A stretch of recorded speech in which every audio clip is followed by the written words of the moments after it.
Gold trusted gold buyers. మీరు తాకట్టు పెట్టిన బంగారాన్ని విడిపించి ఈ రోజు ఉన్న మార్కెట్ ధరకు కొనబడను.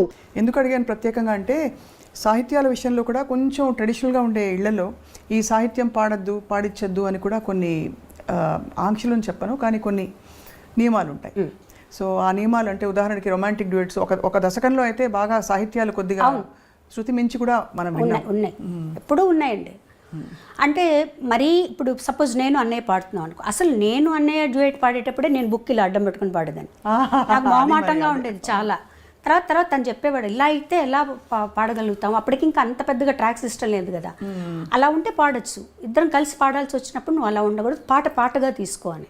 లక్కీగా ఏంటంటే మా ఇద్దరికి అలాంటి సాంగ్స్ రాలేదు. అవును, ఇద్దరికి అంత భయంకరమైన సాహిత్యం ఉన్నవి లేవు.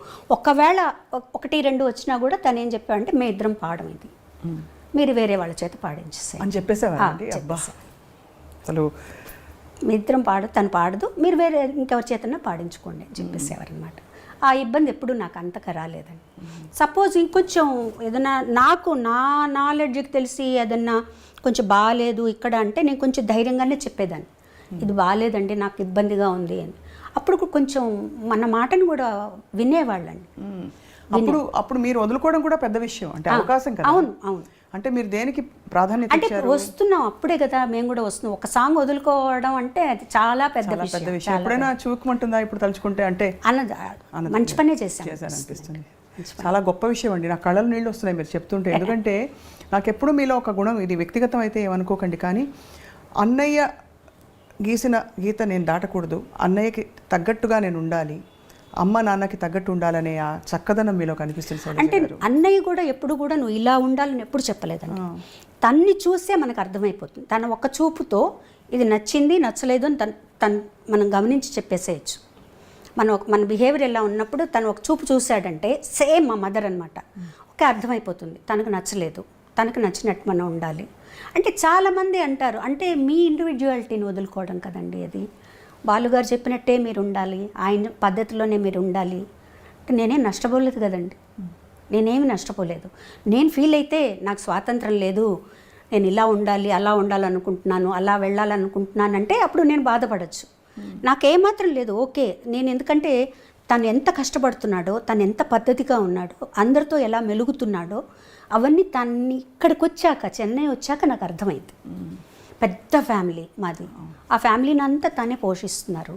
అలాంటప్పుడు తను ఎంత పద్ధతిగా ఉండాలి, ఎంత వర్క్ చేయాలి, డే అండ్ నైట్ వర్క్ చేసేవాడు. తను పిల్లలతో స్పెండ్ చేయలేదని అదని ఇదన్నీ అన్నా కూడా ఇంత ఫ్యామిలీ గడవాలి అంటే తను పిల్లలతో స్పెండ్ చేస్తే అవ్వదు. నేను ఆ ఫీల్డ్లోకి వచ్చిన తర్వాత ఇవన్నీ నాకు అర్థమయ్యాయి మోర్ దెన్, ఎందుకంటే మిగతా వాళ్ళందరికంటే కూడా నేను తనతో ఎక్కువ స్పెండ్ చేశాను. సో నాకు అప్పుడు అర్థమైంది తను నలుగురితో ఎలా ఉంటారు, ఏమన్నా ఏ ప్రాబ్లమ్స్ ఉన్నా అవి ఇంటి దగ్గర. వన్స్ స్టూడియోకి వచ్చేసాక అసలు కంప్లీట్గా బాలసుబ్రహ్మణ్యం ఆ పాటకు చేంజ్ అయిపోతాడు అంతే. సో ఇవన్నీ కూడా ప్రొఫెషనల్గా మనం ఇలా ఉండాలి, ఈ పద్ధతిలో ఉండాలి, మనలో అనవసరంగా ఒక మాట మనం మాట్లాడకూడదు, మన గురించి ఇంకొకళ్ళు మాట్లాడకూడదు అంతే. ఆ పద్ధతి అట్లా అలవాటైపోయింది తనతో ఉండి. మాటే మంత్రము పాట పాడినప్పుడు మీరు చాలా చిన్నవారు, మీరు బాలుగారు కలిసి పాడిన ఈ పాట ఇప్పటికీ స్టేజ్ మీద హిట్ సాంగ్స్లో ఇష్టపడి, నేను ఎప్పుడైనా సినిమా పాటలు నాకు అన్నీ రావు కానీ పాడమంటే ఈ పాట చాలా ఇష్టంగా ఎంచుకునే పాట. ఆ పాట పాడినప్పుడు అంత అలవోకగా, అంత పవిత్రంగా, బ్యూటిఫుల్ మెలడీ, అది రొమాన్స్ పలికించడం కూడా అంత అందంగా ఎలా పాడారండి? యాక్చువల్గా మొదట తమిళ్లో వచ్చిందండి అది. తమిళ్లో ఇళయరాజా గారు జెన్సీ గారు పాడారు, సింగర్ జెన్సీ గారు ఉండేవారు, తమిళ్లో ఆవిడ పాడారు. ఆ పాట విన్నప్పుడు నేను చాలా ఇన్స్పైర్ అయ్యాను. ఎంత బాగుంది ఈ సాంగ్, అసలు బ్యాక్గ్రౌండ్స్ కానీ సాంగ్ కానీ ఇట్లాంటి పాటలు పాడే అదృష్టం దొరుకుతుంది అన్నప్పుడు సీతాకోకచిలకలో ఇవాళ రికార్డింగ్ ఉందని వెళ్ళిన తర్వాత ఆ ట్యూన్ వినిపించగానే నాకు అసలు చాలా ఆనందం వేసేసింది అనమాట. ఈ పాట మనం పాడాలనుకున్నాం, మనకు వచ్చింది ఈ పాట అని. ఆ బ్యాక్గ్రౌండ్స్ మీరు ఇప్పుడు కాదు ఇంకో 10 సంవత్సరాల తర్వాత విన్నా కూడా అండి మనల్ని ఎక్కడికో తీసుకెళ్ళిపోతాయి.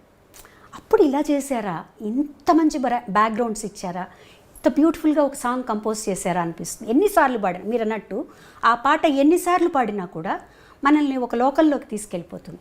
కానీ నేను అన్నయ్య కూడా ఇద్దరం చాలా ఎంజాయ్ చేస్తూ ఆ పాటని చాలా అందంగా రావాలి పాట అని ఒక తపంతో పాడా. నిజంగా ఆ పైకి వెళ్ళిన ఆ 2 లైన్లు తరే రే రే రే ఓ అదొకటి అందమైనది. ఇది ఒకటి థర్డ్ బ్యాక్గ్రౌండ్. ఆ పాటకంతా ఆయువు పట్టు మూడో బ్యాక్గ్రౌండ్ విజయం తరరరరరరరా. అది చాలా అద్భుతంగా ఉంటుందండి, అసలు అది బాగుంటుంది. దాని తర్వాత వచ్చే వైలిన్ బిట్టు అది కూడా అద్భుతంగా ఉంటుంది, చాలా బాగుంటుంది. నిజంగా ఎంజాయ్ చేస్తూ పాడాం. అది పెద్ద పీస్ ఆర్కెస్ట్రా, ఆర్కెస్ట్రా లైవ్, మళ్ళీ లైవ్లో చేసి అదంతా లైవ్, అంతా లైవ్. బాబోయ్ అసలు మళ్ళీ మీరు చూడండి, నాకు అంటే అంత లైవ్తో పాడడం, పక్కన అందులో ఒక దిగ్గజం. అవును, ఎస్పి బాలు గారు. ఎంత అన్నయ్య అయితే కూడా బాలు అదే బాలుగారి కంటే కూడా అన్నయ్యగానే భయం ఎక్కువ అనమాట. ఎందుకంటే తను ఎలా పాడతాడు, తన క్యాలిబర్ ఏంటో అన్నీ తెలుసు నాకు కదా. పాటని ఇలా నేర్చుకొని పాడేస్తాడు తను. సో కనీసం మనం 50% పాడాలి తనకి మ్యాచ్ అవ్వాలంటే అనమాట. సో ఆ పాట తనతో పాడడం అనేది చాలా చాలా చాలా అదృష్టం అని చెప్పాలండి నిజంగా. సో తర్వాత మీరు కూచిపూడి ఆర్ట్స్ అకాడమీలో వసంత గారు మాత్రమే నేర్చుకున్నారా? మీరు డాన్స్ వసంత గారు మట్టుగా నేర్చుకున్నారండి. నేను భరతనాట్యం నేర్చుకున్నాను. మీరు భరతనాట్యం నేర్చుకున్నారు. అది కూడా ఎలా అయిందంటే, నేను భరతనాట్యం నేర్చుకోలేదు. పాప పల్లవి నేర్చుకునేది భరతనాట్యం ఇంట్లో. మాస్టర్ ఇంటికి వచ్చేవారు. నేను మధ్యాహ్నం రికార్డింగ్ బ్రేక్ అయ్యి భోజనానికి వచ్చినప్పుడు ఆయన కూర్చొని ఉండేవారు. ఆ పాప ఒకరోజు తలనొప్పని, ఒకరోజు కాలు నొప్పని ఏదో ఒకటి చెప్పేది. వాళ్ళ స్కూల్లో టైర్డ్గా ఉందనో, ఆదివారం ఇవన్నో. అప్పుడు పాప ఆయన చూస్తే జాలేసి, నాకు ఊరికే చెప్పండి సార్, మీరు ఊరికే కూర్చోన్నారు కదా, నాకు చెప్పండి అని. అలా అలా అలా నేను నేర్చుకుని ఆయన అన్నయ్యతో చెప్పారు. ఆవిడ నా చేత అరంగేట్రం అంతవరకు వస్తుందని కూడా నాకు తెలియదు అసలు. తర్వాత ఇంట్లోకి ఎవరు ఎక్స్పెక్ట్ చేయాలి అరంగేట్రం చేసే లెవెల్కి డాన్స్ చేస్తామని. తర్వాత అరంగేట్రం చేయిద్దామండి అన్నారు. అంటే అన్నయ్య అన్నారు, నాకు తెలిసి తను ఎలా చేస్తుందో నాకు తెలియదండి, అంటే ముందు గజ్జ పూజ చేస్తారు కదా, అది చేద్దాము అని చిదంబరంలో టెంపుల్లో చేసాం గజ్జ పూజ. అప్పుడు అన్నయ్యకి కాన్ఫిడెన్స్ వచ్చింది. ఆ తర్వాత అరంగేట్రం ఏమన్నారు అప్పుడు చూసి మీ డాన్స్? చాలా నేను ఎక్స్పెక్ట్ చేయలేదు అసలు నువ్వు డాన్స్ చేస్తావని. ఇలా ఎవరికీ తెలియదు ఇంట్లో. ఊరికే ఆయన చెప్పేవి నేర్చుకునేవాళ్ళు, నా పాడికి నేను చేసుకుంటూ ఉండేదాన్ని. అది అయిన తర్వాత నేను 2-3 ప్రోగ్రామ్స్ కూడా చేశాను. ICF ఇంటర్గల్ కోచ్ ఫ్యాక్టరీ వాళ్ళకి, తర్వాత కళాసాగర్ వాళ్ళకి చేశాను. కాకపోతే ఏంటంటే డాన్సు, పాట డాన్సు 2 ఎంచుకోవాలంటే ఒకటే ఎంచుకోవాలంటే బాగా స్టామినా కావాలి డాన్స్కి. తర్వాత స్వెట్ విపరీతంగా పోతుంది మీకు. అవును, గొంతు బాగా కొంచెం దెబ్బతింటుందని నేను చెప్పను, మనకి సహకరించదు. అది బాలమురళి గారు, చిట్టిబాబు గారు ఇద్దరు చెప్పారు నాకు. అంటే పాట వదులుకుని డాన్స్ చేయొద్దు అలా చెప్పారా డైరెక్ట్? అంటే నువ్వు ఆలోచించుకో, నువ్వు డాన్స్ చేస్తూ ఉన్నావంటే పాడలేవు అంటే. నేను అనుకున్నాను అనమాట, నాకు పాట మించి వేరే ఏమీ లేదు కదా. కానీ నేను అది ఆ పాపం మా మాస్టర్ గారు అయితే ఇంత నేర్చుకొని 2 ప్రోగ్రాంలు చేసి వదిలిపెట్టకమ్మా అని కూడా అన్నారు. లేదు సార్, నాకు పాటే ముఖ్యం, నేను పాట మీద ఉంటాను. లైక్ అంటే ప్రతిదానికి ఒక కారణం ఉంటుందండి, కారణం లేకుండా ఏది ఉండదు. ఆ నేర్చుకోవడం అనేది నాకు సాగర సంగమానికి ఉపయోగపడింది.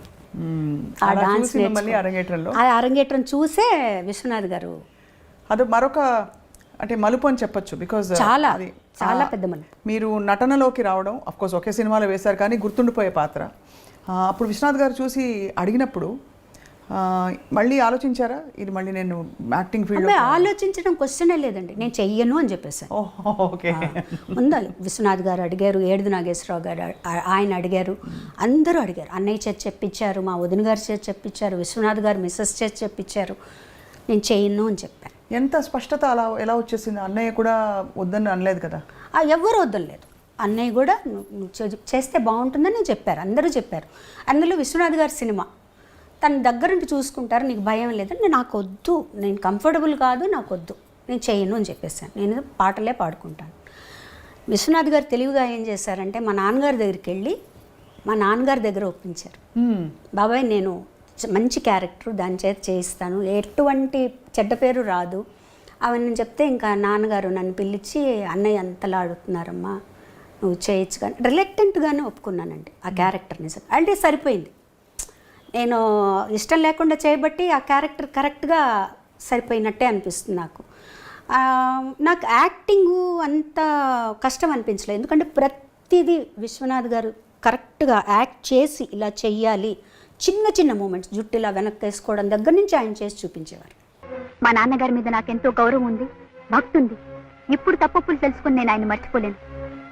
అందుకే చెప్తున్నాను, నువ్వు నాతో వస్తావో ఇక్కడే ఉంటావో ఆలోచించు. శైలు, నువ్వు ఇంకా చిన్న పిల్లవే అనుకున్నాను. చాలా ఎదిగిపోయావమ్మా.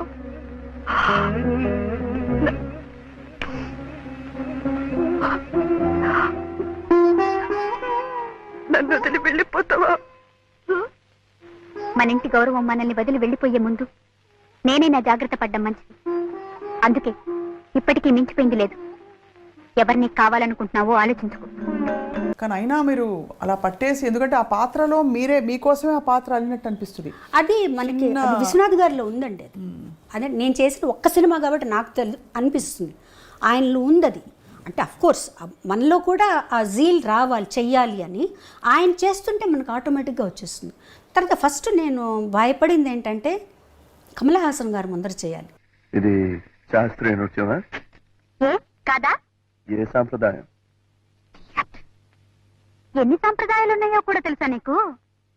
దీన్ని భరతనాట్యం అంటారు.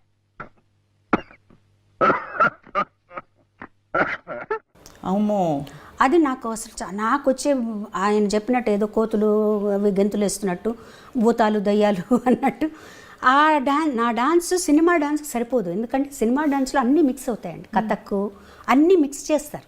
కూచిపూడి ఎక్కువగా ఉంటుంది శేషు మాస్టర్ గారికి డాన్స్లో. అందులో ఆ సినిమాకి 3 డాన్స్ మాస్టర్లు. సో ఇలా అందులో ఒక పాటకి శేషు మాస్టర్ గారు, ఒక పాటకి రఘురామ్ మాస్టర్ గారు. నాకు వేదానికి రఘురామ్ మాస్టర్ గారు, ఓం నమ శివాయకి శేషు మాస్టర్ గారు. శేషు మాస్టర్ గారు అయితే 1 వీక్ నాకు రిహార్సల్స్ ఇప్పించారు. అంటే పాట పెట్టి రిహార్సల్స్ అంత రిహార్సల్ చేసి అంత ఓకే చేసుకున్న తర్వాత సెట్కి వెళ్ళిపోయిన తర్వాత విశ్వనాథ్ గారు ఈ మూమెంట్ మార్చేద్దాం, ఆ మూమెంట్ ఇలా మార్చేద్దాం. నాకు భయం వచ్చేసేది, బాబోయ్ నేను చేయలేనేమో అని.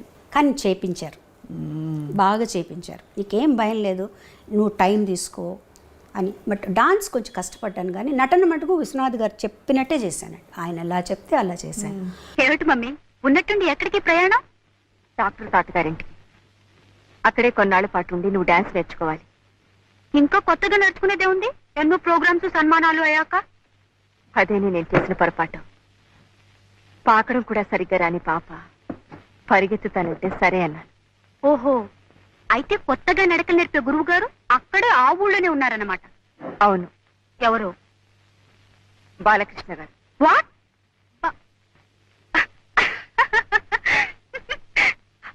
Are you joking? నీతో వెళ్ళపడలేమిటి? కానీ టైం అయింది. నో, నన్ను గురించి అంత చండాలంగా రాసిన తర్వాత నేను వాడి దగ్గర శైలు, బాలకృష్ణ గారు నీకు గురువు గారు. ఆయన గారి దగ్గర నేనే నేర్చుకుంటాను. కానీ ఇప్పుడు వెనక్కి తిరిగి ఆలోచించుకుంటే అండి, నేను కానీ ఆ సినిమా వద్దు అనుకొని ఉంటే ఎంత మంచి పాటలను పోగొట్టుకుని ఉండేదాన్ని. అయ్యో కదా. ఎందుకంటే ఆ సినిమాలో నేను యాక్ట్ చేస్తాను అని చెప్పిన తర్వాత అన్నయ్య గారు విశ్వనాథ్ గారికి, ఇళయరాజు గారికి చెప్పారు, ఇందులో శైలజకి పాటలు ఉంటే అవి శైలజ పాడుతుంది అని చెప్పారనమాట. అప్పటికి నేను ఒప్పుకోలేదు. పూజ కార్యక్రమం అయిపోయింది, జానకి గారు ఓం నమ శివాయ పాడేశారు. అది ఒక అదృష్టం. అదొక అదృష్టం. అండ్ అది లాజికల్ కూడా వేరే వాళ్ళు పాడతారు, వేరే వాళ్ళే పాడతారు డాన్స్ కాబట్టి లాజికల్గా కూడా పాడతారు. ఆ తర్వాత రాజా గారు ఏమన్నారంటే ఒక్క సాంగ్ తనకు వస్తుంది, అది తను పాడుతుంది, ఇంకొక మంచి పాటలు కూడా ఉన్నాయి, తన చేతి పాడిద్దామని నాద వినోదము, వేవేల గోపెమ్మల వేదము పాడించారన్నమాట. And for more videos, Please subscribe to iDream. Please subscribe to iDream. Please subscribe iDream. And please subscribe to iDream. For more videos, subscribe to iDream. Please like, share and subscribe to the channel. Congratulations, iDream. Subscribe to iDream. Subscribe to iDream. so subscribe to iDream Media. iDream team andarki huge congratulations. Please subscribe iDream Media. Please subscribe to iDream. Subscribe iDream. Please subscribe to iDream. iDream అంటే నా కళల ఛానల్ను subscribe చేసుకున్న నోరు తిరుగుతలేదు, మీరైతే గంట గుర్తు కొట్టండి. For more such videos, please subscribe to iDream. Subscribe to iDream. Please subscribe to iDream. Please subscribe iDream Media. Please do subscribe to iDream. Please subscribe to iDream Media. For best entertainment and information, please subscribe iDream. And don't forget to subscribe to iDream.